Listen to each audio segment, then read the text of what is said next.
दोनों उम्रे के लिए निकले थे और मक्का में 8 दिन रहे, वहाँ से मदीने के लिए जा रहे थे। उनका एक्सीडेंट हो गया। मदीने से पहले 25 किलोमीटर हमको इत्तला मिली मॉर्निंग। और क्या है, यहाँ से हमारे चाचा और मेरे भाई जाने वाले हैं। उनको जाने के लिए आप लोग कुछ कर सकते हैं तो उनका रास्ता बनाइए, उनको जाने के लिए आसान करिए।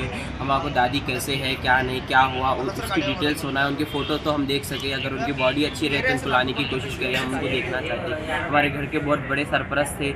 हमारे घर से कोई जाना बोले तो हम लोगों के पास पासपोर्ट नहीं था किसी के पास भी। उन्होंने अकेले उनके बहन के साथ चले गए।